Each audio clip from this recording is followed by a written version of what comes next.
Hello, good morning all of you. Let's start chapter number 2, part 4, harmful microorganism. Microorganism are harmful in a many ways. बहुत ही तरीके से हमें harmful हो सकता है. Some of the microorganism causes the disease in human beings. Human beings के अंदर disease produce करते हैं, plant and animals के अंदर भी produce करते हैं. Sir disease causing. तो इस तरह के जो disease causing होते हैं, तो that is are called the microorganisms are called the pathogens, and that is the pathogens that is the spoiled food, clothing, leather, and later studies the more about the harmful activities में हो सकती है. The disease causing by the microorganism in human pathogen is enter our body. हमारी bodies के अंदर जब enter होते हैं through the air and beverage, जो एयर के द्वारा होते हैं. द वाटर ड्रिंक और फूड वी ईट, जो वाटर आप ड्रिंक करते हो, फूड वो ईट करते हो. They can also the transmitted the direct contact. हम डायरेक्ट किसी पर्सनस के कॉन्टैक्ट में आते हैं and carried through the animals के द्वारा भी होते हैं. Microbial disease that can be spread infected person to healthy person. मतलब इन्फेक्टेड पर्सन के द्वारा हेल्थी पर्सन के द्वारा, मतलब कि हो भी सकता है कि भाई इन्फेक्टेड पर्सन होता है तो किसी भी हेल्थी पर्सन को दे सकता है. जैसे अभी जिस सिचुएशन से हम वो कर रहे हैं कि भाई इन्फेक्टेड पर्सन से ही हेल्थी पर्सन को डिजीज़, बहुत ज़बरदस्त डिजीज़ ये कोरोना वायरस होता है, तो ये इसी वजह से हो सकता है. एयर, वाटर, फूड और फिजिकल कॉन्टैक्ट से भी हो सकता है. That is are called the communicable disease. और इस तरह के डिजीज़ को हम कम्युनिकेबल डिजीज़ बोलते हैं. Such disease included the cholera, common cold, chicken pox, tuberculosis. When a person suffering from the common cold disease, मतलब कि जैसे कि सर्दी खांसी होना, फाइन ड्रॉपलेट्स, जैसे अभी हमें बताया जाता है कि ड्रॉपलेट्स क्या होते हैं, एयर के अंदर स्प्रेड्स होते हैं and enter in our body. इस तरह से वायरस स्प्रेड्स होता है एयर के अंदर. The virus may be enter the body in the healthy person while the breathing. कोई भी हेल्थी पर्सन अगर ब्रीथिंग भी करता है तो वहाँ पहुँच सकता है. This are the some insect the animal which are carries the disease causing the microbe. Housefly in a such carries and fly sitting on the garbage and the animal एक्सियर्स पे बैठता है तो pathogen sticks to their the bodies के ऊपर बैठता है. When this fly seat on uncovered food के ऊपर बैठता है तो may be transfer the pathogens, और इस तरह से ट्रांसफर हो जाते हैं. Whoever they eat the contaminated food like a get sick, contaminated गंदा खाना खाते हैं तो भी हम सिक हो जाते हैं. So advisable कि always keep the food cover. Food को हमेशा कवर करके रखना चाहिए. Avoid the consuming uncovered food items को अवॉइड करना चाहिए. Example that is the carries the female anopheles mosquito which is carries the parasitic malaria produce करता है. एडिस जो होता है female aedes that is carries the dengue virus. And how can the control the spread malaria and dengue. उसको किस तरह से हम बोले कंट्रोल कर सकते हैं, तो उसको कंट्रोल करने के लिए हमें डिफरेंट ऑल द मस्कीटो, जितने भी मस्कीटो होते हैं वो ब्रीड्स होते हैं वाटर्स के अंदर. Since the one should not the water collect anywhere. हमें वाटर कहीं कलेक्ट नहीं करके रखना चाहिए. इन वाटर कूलर ड्रायर, मतलब कि जो कूलर्स होते हैं, टायर्स होते हैं, फ्लावर स्पॉट्स होते हैं. बाई कीपिंग सराउंडिंग क्लीन रखना चाहिए, ड्राई रखना चाहिए to prevent the mosquito from breeding. And try to make the list of the major which is help to avoid the spread of malaria. हम malaria को spread करने से बचा सकते हैं. और इस तरह से डिफरेंट टाइप्स ऑफ डिजीज़ जो होते हैं, जैसे कि ट्यूबरक्लोसिस होता है, बैक्टीरिया से होता है, मिसल्स होता है, वो वायरस है एक तरह का, ऐसे होता है.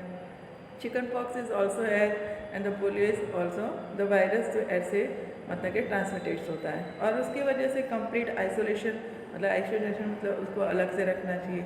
Keep the personal belongings the patient away from the others के कांटेक्ट में नहीं आना चाहिए. Vaccination to be suitable age में वैक्सीनेशन करना चाहिए. फिर कॉलेरा है, टाइफॉइड से, बैक्टीरिया जैसे. Maintain the personal hygienic sanitize मतलब हैबिट रखनी चाहिए. जैसे अभी हम सैनिटाइज़र हैबिट्स वो तो हमेशा रखनी ही चाहिए लोगों को. टाइफॉइड से होता है वो भी उसी वाटर की वजह से होता है. Hepatitis B that is the virus, drinking boil waters पीना चाहिए, वैक्सीनेशन कराना चाहिए.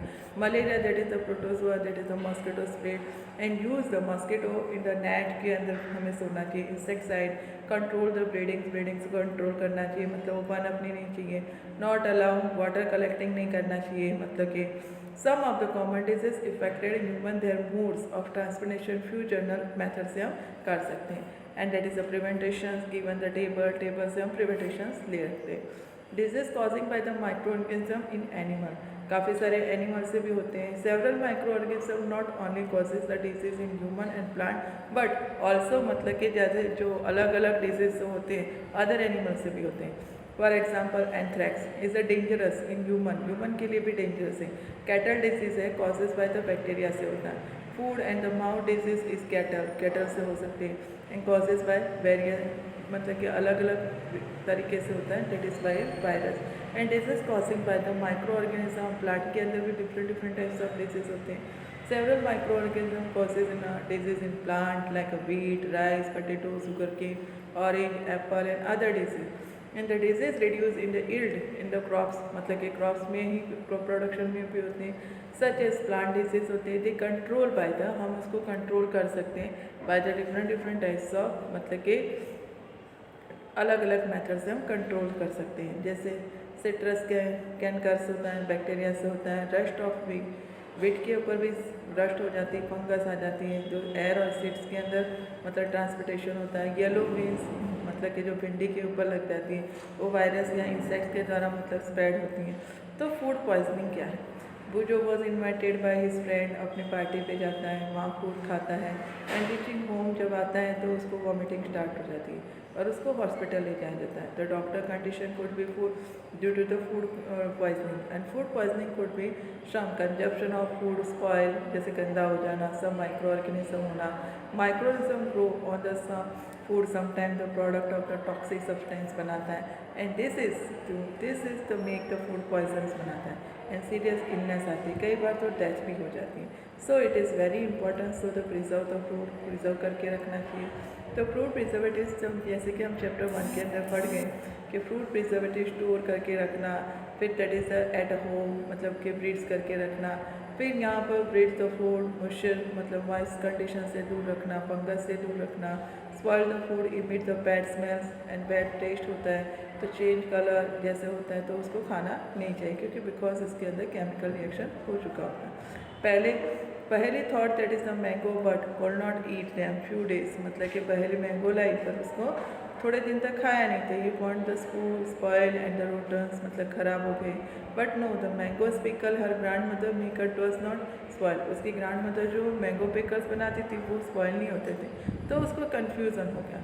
And let us study about the common method the preserve the food in our homes. We have micro organisms, मतलब हम इस तरह की स्टडीज़ भी कर सकते हैं, मतलब कि उसके बारे में बता भी सकते हैं कि किस तरह के कौन से प्रिजर्वेटिव्स होते हैं।